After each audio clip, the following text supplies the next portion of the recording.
Hey everybody, welcome back. Talking today about vodka, Russian vodka to be specific. And I don't know a whole hell of a lot about vodka because I don't drink. I never did, really. But I know a lot about what's the new buzzword? Virtue signaling. And that's what this is. And you're being spoon-fed quite a bit of it by the mainstream media and in social media because you've got a lot of bar owners and a lot of liquor store owners that are publicly on camera for Twitter or whatever the hell they are virtue signaling on, dumping out vodka to protest and or boycott, if you will, Russia because of the Ukrainian invasion. And before I really get flying here, I wanted to give a shout out to Michael and to Robert. Thank you very much for reaching out to the channel and helping out. As I always say, every little bit helps, and I sure do appreciate it. So I think this practice is very foolish, and I'm going to tell you why. And it's not the first time this has happened, by the way. Virtue signaling is a modern term, but it's not a modern concept. And neither is the concept of dumping out Russian vodka. Look it up. It happened frequently in the 70s. I think the last time was in 1979. And again, it was broadcast on mainstream media. I remember watching it. You know, this flashed my memory. Yeah, I've seen this before, of liquor store owners and bar owners pouring Russian vodka into the gutter in front of their establishments as a protest and slash or boycott of Russia. Now, first of all, that is not a boycott. Boycott is, I'm not going to buy any more Russian vodka. Okay? That would be a straight up boycott. That's not what this is. This is a form of a protest, but it's a wasteful one because you're destroying a commodity. Wait for it, folks, that you already paid for. You already paid for this vodka. You bought it with your money. Dumping it out for symbolism is just taking money out of your own pocket.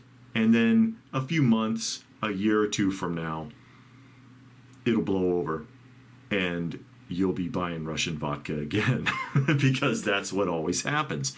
As I said, go and look it up, see if you can find some stories on it on the internet. I'm sure there's a few out there.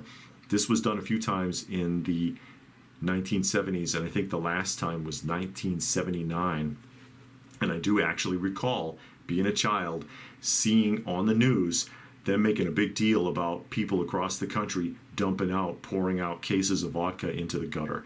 And even then, thinking to myself, but didn't they already buy that? Aren't they just wasting their own money? What is that proving? Nothing. Russians are laughing all the way to the bank. You already paid for it, jackass. Americans are stupid. That's what I would be thinking.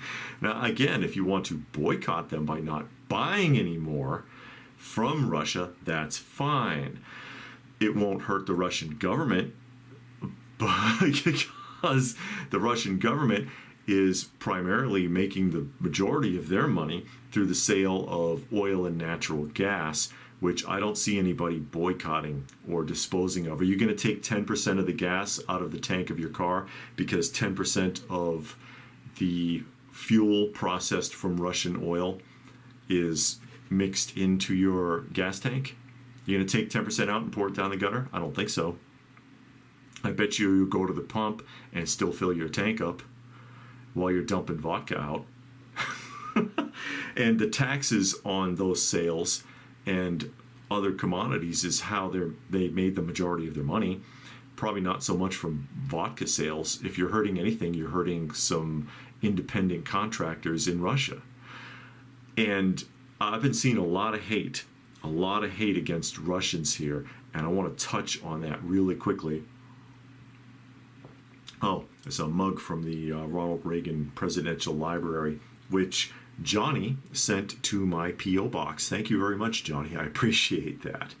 So, new mug. A lot of hate in social media against the Russian people, and I got to ask you, are you so ignorant as to think that the Russian people are behind this? That they're not pawns like in every other country with every other government decision? You think they want to be involved in another war? They're the ones that have to go fight it. Did Americans want to be in Afghanistan or Iraq or Vietnam? I mean, the answer being no. And they protested and protested and protested, and the government didn't care and did whatever it wanted to do, just like what's going on in Russia. I can take a safe bet. I will make the assumption that the majority of Russian people want nothing to do with what's going on and have no choice. Just like if America made a decision about something, President, what happened to my sippy cup, made a decision and wrote an executive order, you can't do anything about it. Wait and vote him out, and then pray the next guy doesn't make things worse. That's your option. So stop hating the Russian people directly. Hate the government. This is the same mistake that terrorists make. I'm not comparing that kind of person to terrorists specifically, but the concept is the same in that terrorists attack soft targets. They attack civilian targets instead of attacking official or government targets, which is their actual enemy. First of all, soft targets are easier. And second of all, they're misled into believing that the people themselves are the enemy rather than whatever government made a decision to trigger them to want to commit an act of terrorism in the first place. That's the concept I'm talking about.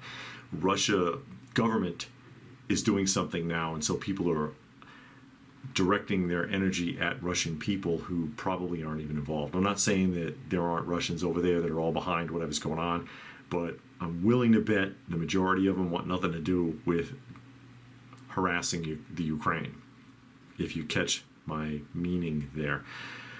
But all of this is virtue signaling at its best, or if I can coin a phrase, pigeon politics. Pigeon politics. And I'm going to tell you where I get that from. When I was in junior high and high school, I used to read the newspaper. And primarily the reason that I read the paper, Boston Globe and the Boston Herald, especially because I rode the trolley to work, the Green Line, the B train, Boston College. And I could pick up a paper there every day. So the Globe and or the Herald, and I mostly was interested in doing the puzzles. I do the crossword puzzle and cryptogram and all of that kind of stuff. But I'd read them too.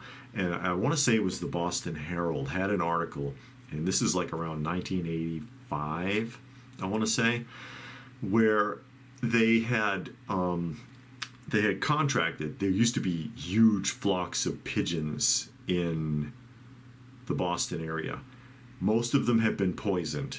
This is eventually what ended up happening. This was years later. There used to be massive flocks of pigeons. They would black the sky out. Now, not so much, unless you're downtown. But before they decided to kill them all, they hired a contractor to do a catch and release program. So he would set traps. See if anybody's smart enough to catch the problem here before I reveal it. He would set traps, capture the pigeons, and this is on the state budget. You know, City of Boston's paying for this, right? So city budget, you get the idea. Was it Suffolk County or Norfolk County? I forget. But he would catch them, fill up his truck, drive them out to the woods somewhere, and let them go. Catch and release, we're not hurting the pigeons, okay, people? Don't give us a hard time.